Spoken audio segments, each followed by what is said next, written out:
Elma seyretme işindeyiz.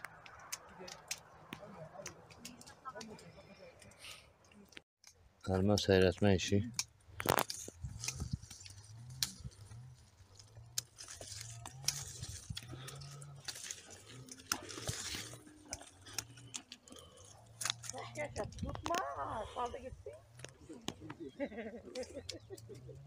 Elma seyretme işindeyiz.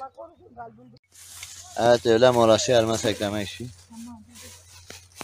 Yumurta yenilmez mi ya? Yumurta bu devirde yumurta. Ha, valla yenir. Bu da Murat abimiz. Abi YouTube'a atacağım, iznin var değil? Tabii abi istediğin yere. He. Selamlar saygılar. Ha valla. Elma sekleme işindeyiz. Nasıl abi, memnun musun bizden? Çok şükür abi, elinize kolunuza sağlık. Gerçekten hakkını veriyorsunuz. Allah razı olsun. Herkese selamlar. Evet. Burada bir kola içemezsin burada. Biz yemeğimize başlayalım.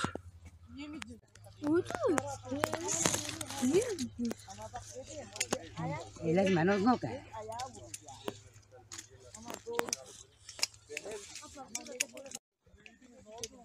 Murat.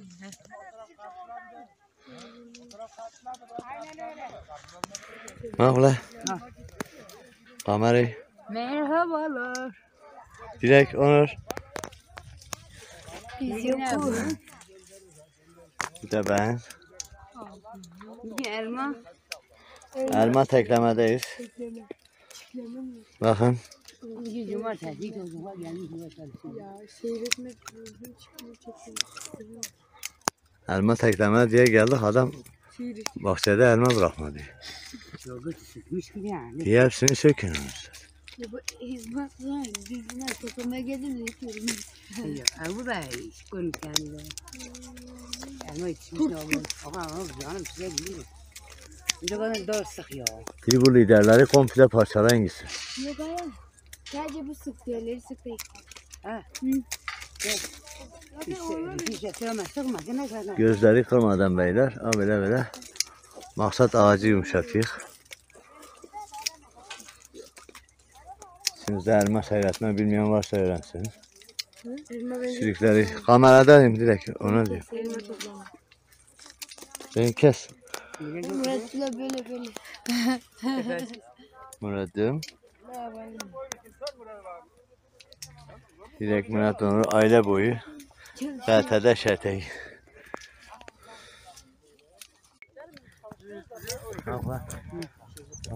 Murat.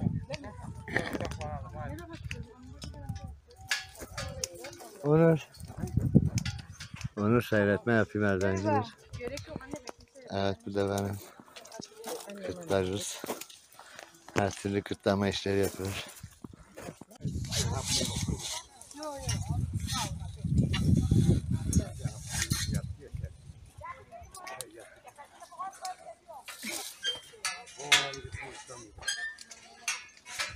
Ha ulan. Murat'ım. Dilek. Elma seyretme işi.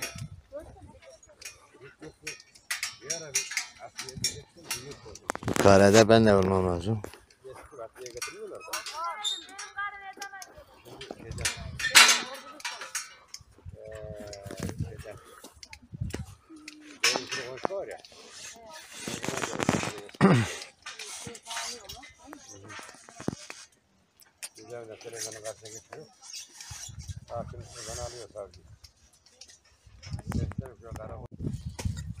Evet, Şükrü abimiz de elma teklemedeyiz. Şükrü abi bir şey söyle. İznin var abi YouTube'da paylaşım. Arkadaş ya, gücü olan çalışıyor işte bak, çalışmaya devam. Evet. İzni var değil abi YouTube'da paylaşma. Paylaş ya, sorun değil ya. Ha bak, sorun yok değil. Evet, elma teklemeye devam beyler. Hadi biz çalışalım.